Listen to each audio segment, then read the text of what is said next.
Hi everybody, I'm Bryan Mudd, a fan of South Plains politics. Here's your talking points for this week. A citizens group got their petition together and tried to push out Levelland's mayor. They told us they had more than enough signatures to get it done. What they got was something else entirely. And a petition has been out there to try and stop the rumored return of Planned Parenthood to Lubbock. It's no longer a rumor, and the petition's creator is ready for a fight. From the studios of KAMC Television in Lubbock, your local election headquarters. This is Talking Points with Bryan Mudd. Thanks for joining us, everybody. Also this week, the balance. It's hard to be a politician and try to raise taxes in Lubbock without 90,000 people with torches showing up at your front door. There are things we like and things we don't like, and higher property taxes is a don't.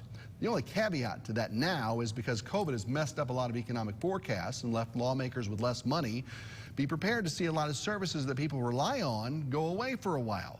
It's a tenuous balance that's tougher on some than it is for others. Meanwhile, the Lubbock City Council's preliminary budget has a property tax cut of some 1.6 cents per $100 of valuation. That sounds good, and it is.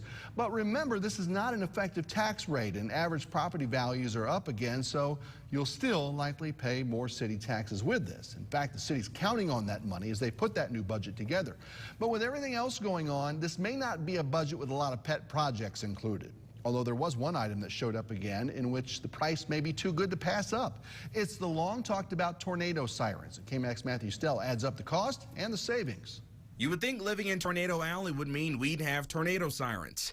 Not exactly the case here in Lubbock. Well, we don't have an early warning system today. Lubbock used to have a system like this. But the discussion to build an outdoor warning system has made its way back into the council chambers once again, this time somewhat cheaper. The proposal for the upcoming fiscal year wants 39 tornado sirens across town, costing taxpayers just under $1 million. The last proposal in 2014 asked for 92 sirens at $3.3 million. I think $1 million investment for something that could save lives is certainly worthy of serious discussion.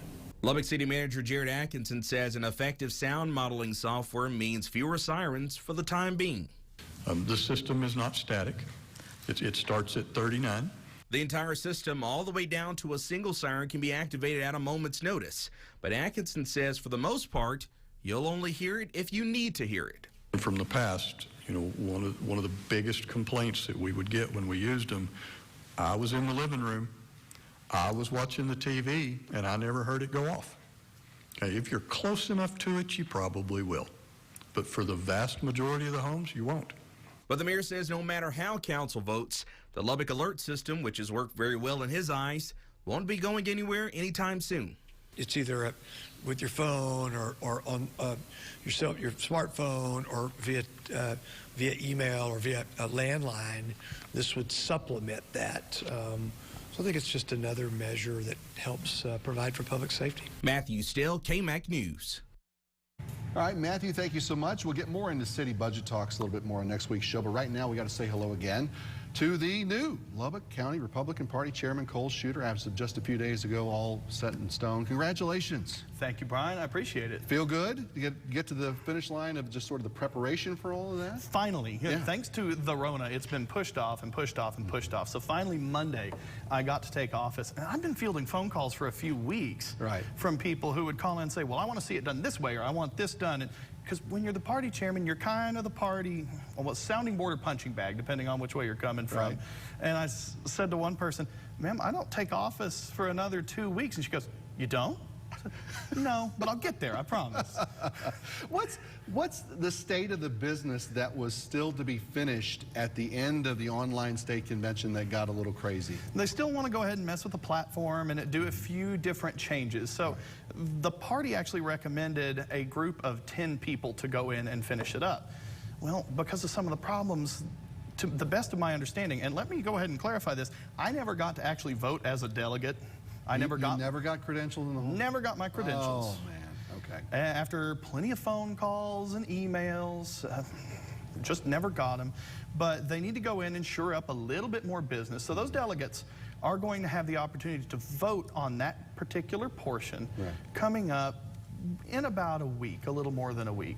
They're going to do a test vote next week to make sure that it'll work, and they're going to start playing with this stuff. It's really the stuff that should have been done a few months ago. Right. But it's a learning experience, so we'll get there. I think COVID's been a learning experience for everyone, especially, you know, with last-minute changes and things like that they ran into. What do you think of Alan West as the new state chairman? I think Alan West is really going to get everybody fired up, because that's kind of what he's good at. Right. He's a larger-than-life character who's a lot of fun to be around. When he came to talk to the Lubbock Republicans, he had everybody fired up. And it was before he really even announced that he was running for chairman. So I think he's going to be a lot of fun to work with. I'm really excited to see where he's going to take the Republican Party of Texas. Obviously, since the convention didn't happen, well, it didn't really happen at all for you, but it didn't happen really for anyone the way that you would want it to.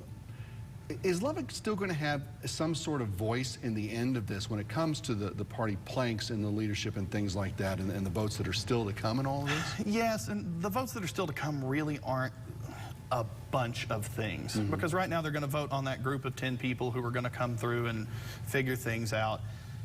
Lubbock's always going to have a voice, because the Republican Party of Texas, and this is one thing that the outgoing chairman James Dickey actually spoke about a while back, was the parts of the state that are going to deliver Texas for their Republican candidates.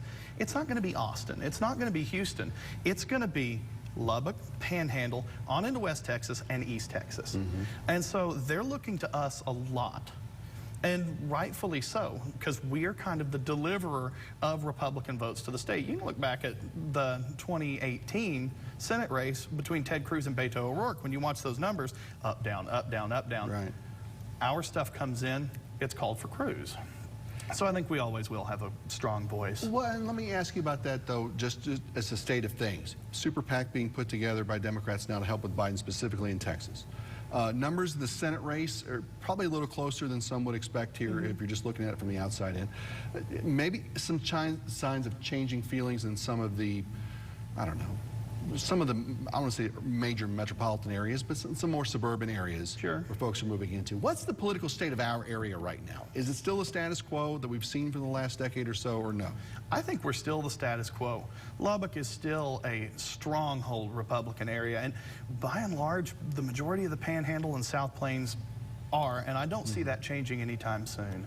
What kind of work is going to happen now for the local party members and your volunteers that you have as we ramp up into the November election? As we're coming into the November election, we've got a couple of things. One thing in particular we want to preach, other than just supporting our candidates, because we do have a few contested races. One of the big things that we are having to put forth a campaign to remind everybody is to vote all the way to the bottom of the ballot. Yes. I did not realize this before I started getting into it. People only go in, some people only go in and vote for a few things and then they stop. That's why actually if you look all the way to the bottom of the ballot, the folks at the top get a lot of votes. And then the folks at the bottom don't. I was about as far down on the ballot as you can get, and I got significantly fewer because people just stop voting. They go, we don't need him, he's a schmo, and keep moving on. That's one thing that we've got to remind folks. Since we don't have straight ticket voting anymore, you're going to have to vote all the way down. We had our judge candidates on, and they were worried about those types of things. Rightfully so. And rightfully so, I think, as it turns out here. So make sure you vote, period, and make sure you vote on all of it here. And support, candidate support and things like that. You're doing yard signs, you're walking blocks, you're helping those folks out here. That's what we've got, and there are several folks who are just driving a lot of this stuff. I mean, we've got a lot of, like our Lubbock area Republican women, they're one of the most active groups that you could ever hope to find, and they are getting volunteers right and left, and they're out block walking.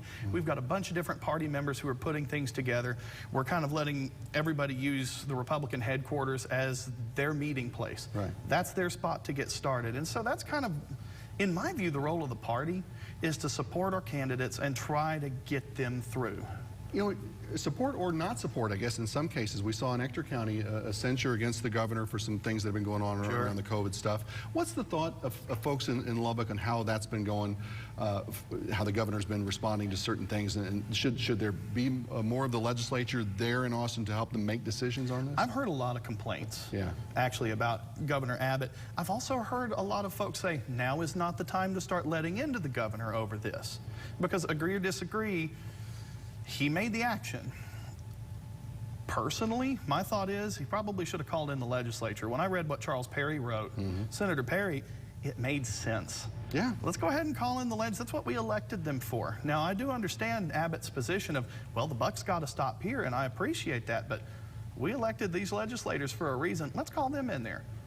Lubbock County Republican Party Chairman Cole Shooter, good to see you. Good luck. Thank you. Talk to you soon. Talk to you soon, Brian. Thank you.